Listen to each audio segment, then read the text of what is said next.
Merhabalar. Yeni bölümüne merhaba. Bu hafta neler yaptık? Az iş yaptık. Az zamanlı çok iş yaptık aslında. Zaman azdı ama Tuğrul bayağı hızlı şeyler yaptı. Bu hafta pek vaktimiz olmadı. Başka şeylere vakit harcadık. Evet.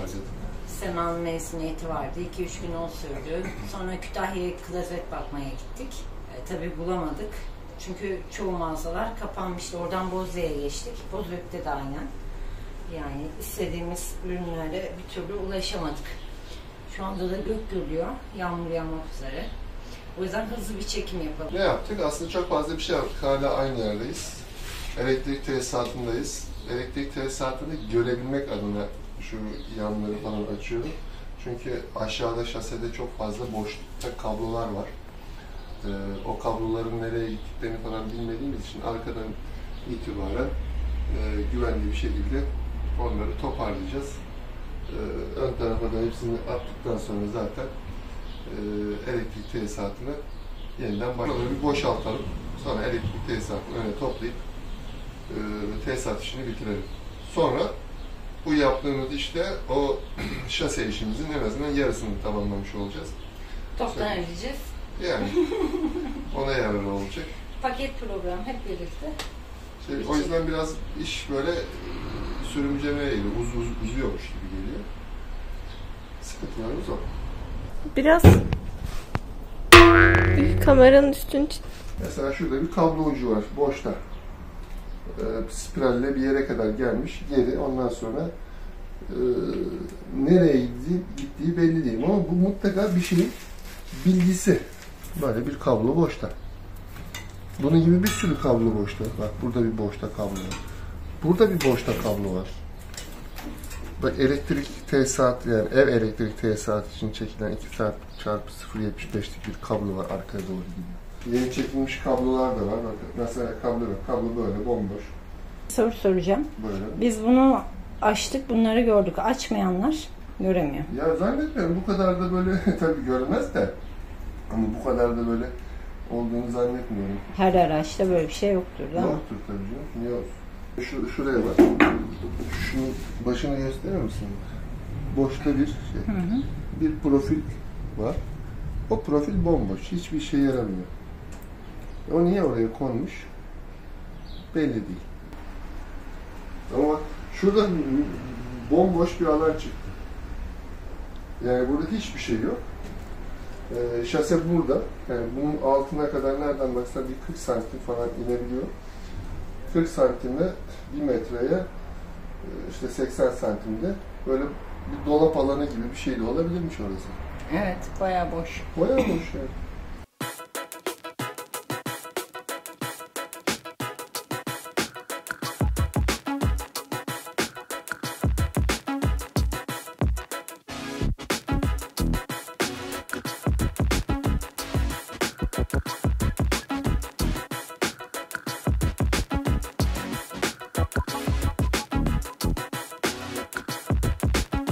Kamera sallanıyor, o yüzden ben tuttum kamerayı. Şey istersen arkaya koy. Arka sallanmıyor mu? Sallanmıyorsa oraya koyayım.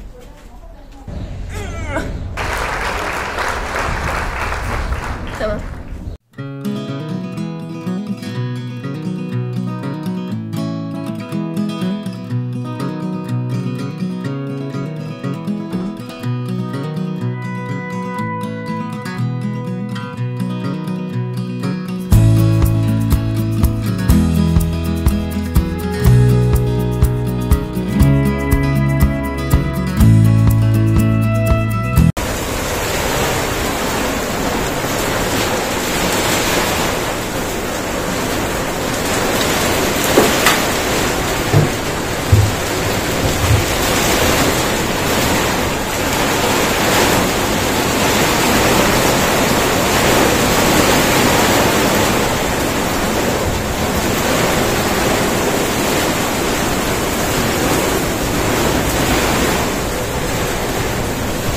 kaldık araçta.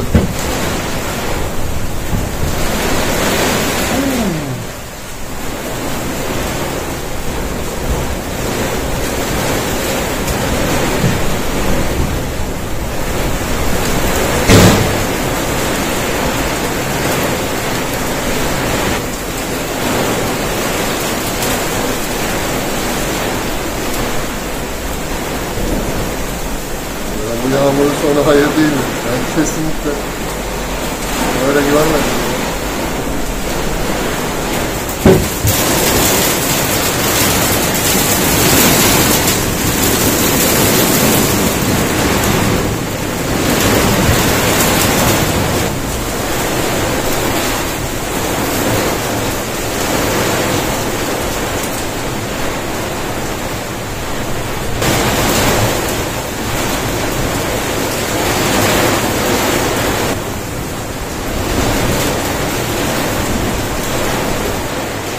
Hava inanılmaz soğudu yalnız. Belki serenlik çöktü.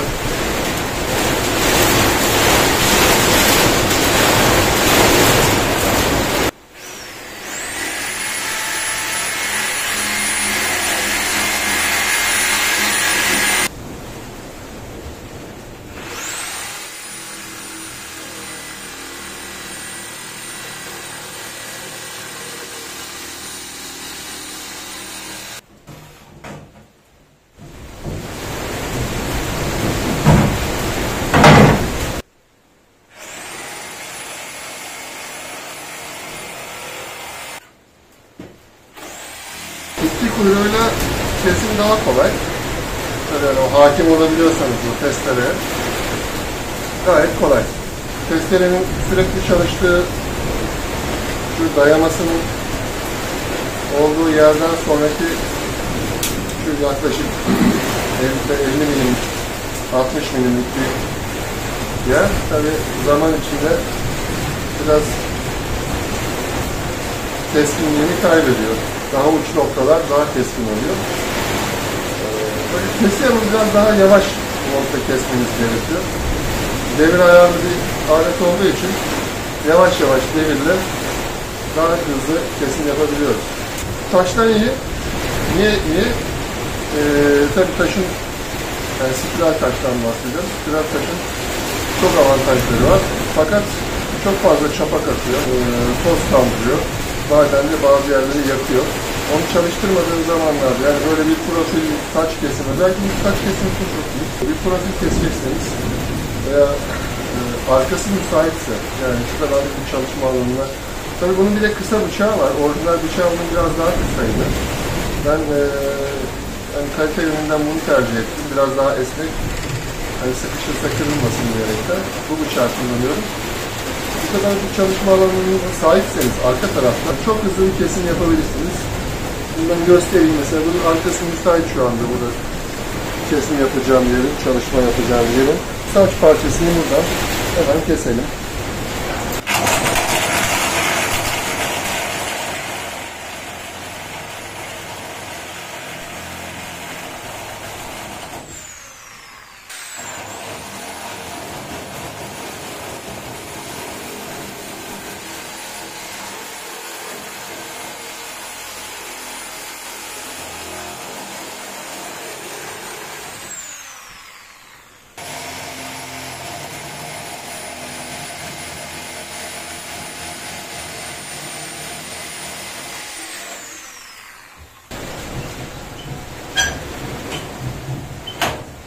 Bu arada yağmur hala yağıyor. Yani bir atıştırıp geçmedi. Sanki elektrikler de kesildi galiba. Şu an evin önündeyim ama evle iletişimim yok.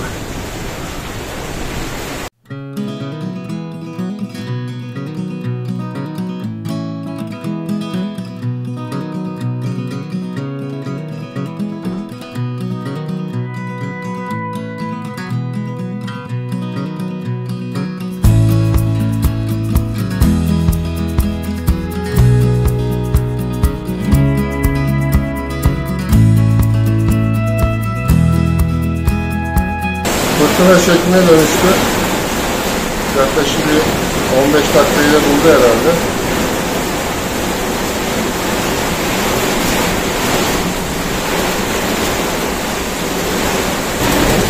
Şu anda da yağmur suyu gider tesisatları çalışmıyor. Dolmaya başladı. Yani şöyle söyleyeyim size. Şurası tamamen dolmaya başladı. Akışkanlık var ama karşı taraf dolmaya başladı. Biz bunu 2 hafta önce yeni açtırdık. Yeni temizlettirdik. Hatta temizlik kapağını asfaltın altında bırakmışlar. Daha sonra geldiler, o kapağı oradan çıkarttılar. Yeni bir kapak sistemi yaptılar. Yağmur suyu gider kanallarını da temizlediler. Ama şu anda her yer göl durumda. Arabanın altı gördüğünüz gibi tamamen su içinde. Kesim yerlere su basmıştır. Şimdi haberlerde izleyeceğiz. Çünkü bu kadar böyle bir hızlı yağışı maalesef kaldırmıyor altyapı. Bütün araçlar dörtlerini yatmış vaziyette geçiyorlar.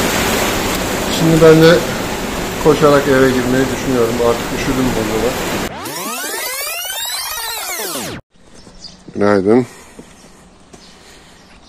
Bugün boşaltmaya başladım. Dün gece şöyle göstereyim, biraz tabanın bütün kaplamalarını kaldırdım.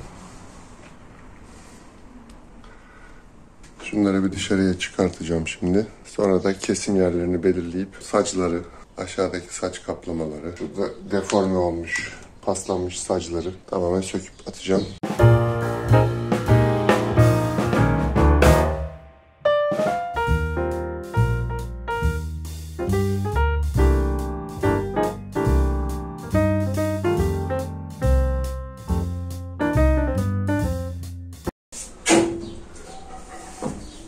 Selamünaleyküm, kolay gelsin. Aleykümselam. Vay abim benim vay. Ya var ya, vallahi mükemmelsiniz ya. Yapacağız bakalım bir şeyler ya. Ablama dedi yani bende de var ama karavan sevgisi imkansız. Niye imkansız ya? Yok abi olmaz ya. Niye? Bizi aşar abi ya. Anca bu araç arkasında çekmeliler var ya abi. Aha. Ancak öyle bir şey olabilir yani. O da olur. Valla çok eski böyle minibüsler falan var. Onları alıp yapanlar falan var. Adam hani böyle zevkini tatmin etmek için, lüks için yapmıyor adam. Bizimki de böyle yani. Abi maşallah sende de vallahi yok yani elimden geliyor. Ben mecbur, ne yapacağım? Şimdi bakın bu tarafları bir indireceğim de şu kaloriferleri söküyorum. Niyetim o. Sağlamda bir boya şu profillere. Yapacağız. Ondan çok güzel bir antipas atacağız. Evet abi. Yani iyi ki sökmüşsün abi, yoksa bayağı çürümüş baksana ya. Çürük.